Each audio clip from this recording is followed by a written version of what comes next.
दोस्तों नमस्कार।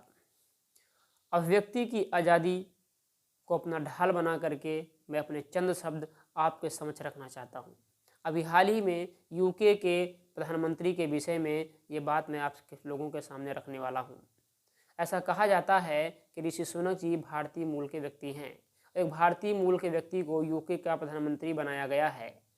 जिस अंग्रेज़ों ने हमारे ऊपर 200 वर्षों से अधिक तक राज किया था, आज उसी देश पर एक भारतीय मूल का व्यक्ति उसी देश का प्रधानमंत्री बनकर उन अंग्रेज़ों पर राज करेगा।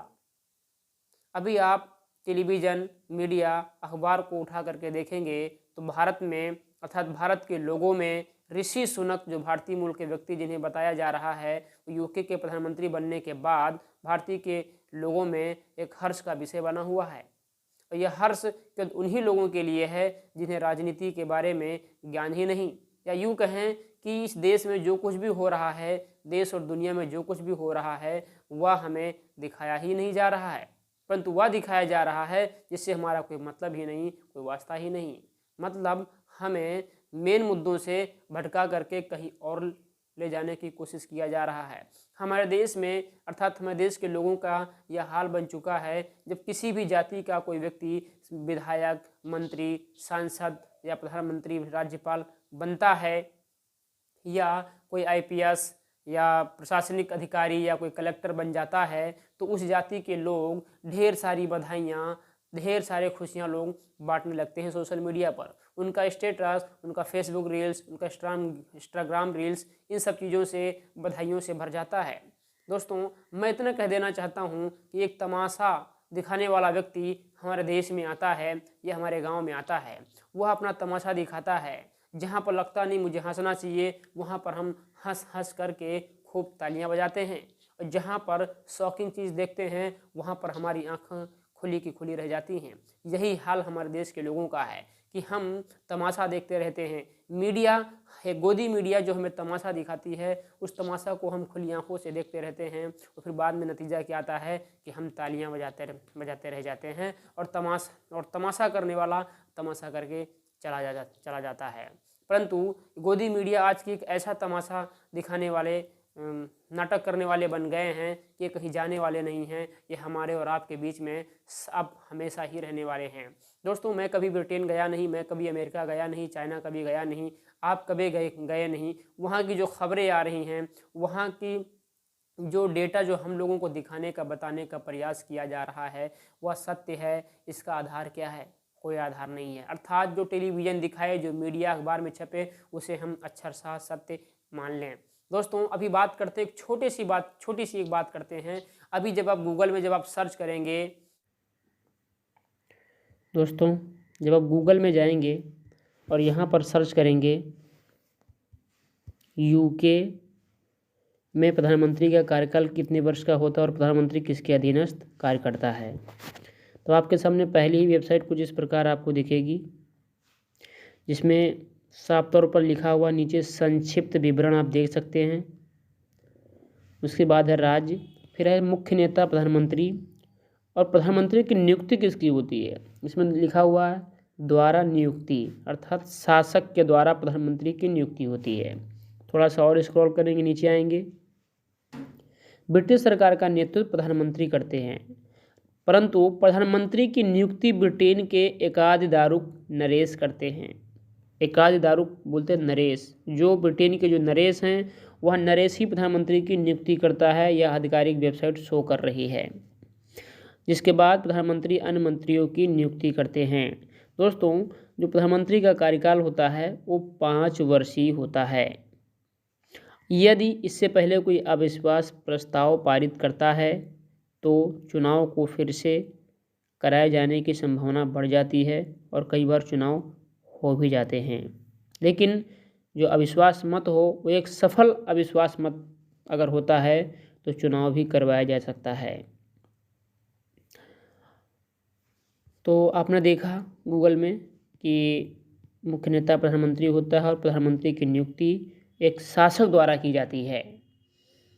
तो दोस्तों हाल ही में जो यूके के प्रधानमंत्री जो भारतीय मूल के ऋषि सुनक जी बनाए गए हैं, उनके पीछे किसका हाथ है, जो मैं आपको बताना चाह रहा था, कहना चाह रहा था, वो आप इसमें स्पष्ट तौर से देख पा रहे होंगे कि किसी भी पार्टी का हाथ नहीं होता, या वो संसद बन गए हैं इसमें भी कोई बहुत बड़ी बात नहीं है।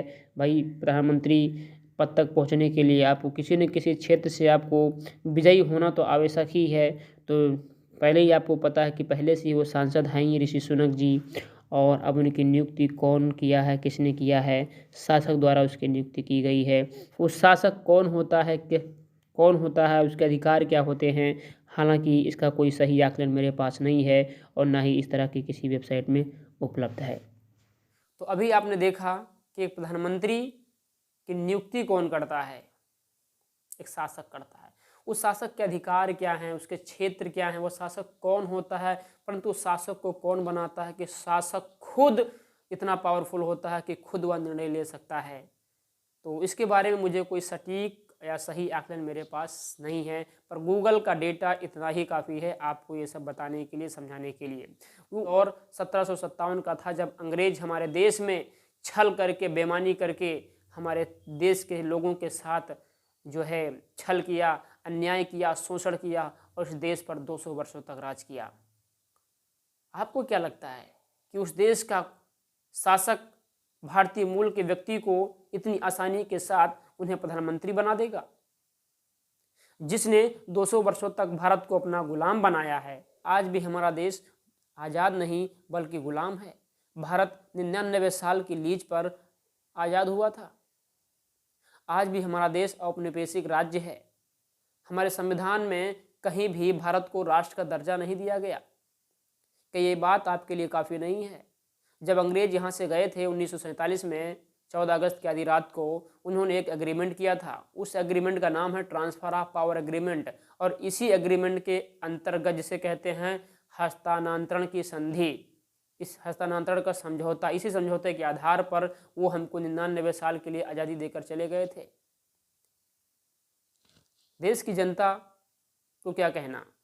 देश की जनता किसी भी हाल में जो उसकी आस्था है, जो उसकी निष्ठा जिसके प्रति है, उसके खिलाफ एक भी शब्द सुनना नहीं चाहती है, क्योंकि इस समय वह राजनीति के प्रभाव में है। सन 47 के बाद तमाम सारे संशोधन हमारे संविधान में किए गए। इतना ही नहीं, समय समय पर यह दिखाने की या बताने की कोशिश भी भारत सरकार लगातार करती रही है कि नहीं, हमारा देश आज भी आज़ाद है। हर घर तिरंगा अभियान शायद उसी आज़ादी का, दिखावे वाली आज़ादी का एक अंग है।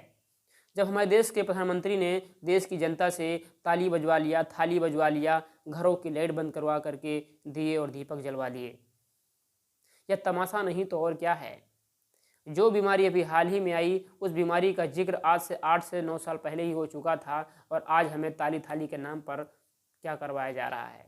अर्थात जिसको मंत्री बनना था, जिसको सांसद बनना था, जिसको प्रधानमंत्री बनना था, भारतीय मूल का था या किसी भी मूल का था, वह तो बन गया, परंतु आप जिनके लिए खुशियां मना रहे हैं, आप जिनके लिए तालियां बजा रहे हैं, वो उनको जहां जाना था वो पहुंच चुके, पर आप कहाँ हैं? आप किस पायदान पे खड़े हैं? जिस भारत में बेरोजगारी की बात होनी चाहिए, भ्रष्टाचार की बात होनी चाहिए, रोजगार की बात होनी चाहिए, नहीं हो रहा है। हम मीडिया के माध्यम से, टेलीविज़न के माध्यम से, अखबार, दैनिक समाचार पत्रों के माध्यम से हम कहाँ जा रहे हैं, हम किस पायदान पर खड़े हैं, यह चर्चा होना चाहिए। ना कि तुम्हारी जाति से कोई पीएम बन गया, कोई सीएम बन गया, कोई सांसद, कोई विधायक बन गया, या कोई आईपीएस या कलेक्टर बन गया, तो इसमें हमारी क्या खुशी, इससे हमारा क्या विकास?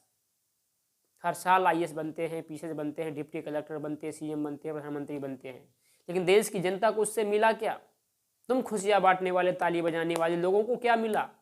जिनके लिए तुमने दिन दिन रात रात मेहनत करी कि आप इस पार्टी को सपोर्ट कीजिए, आप इस पार्टी के नेता को वोट कीजिए, लेकिन आपको क्या मिला? आप तो वहीं के वहीं रह गए।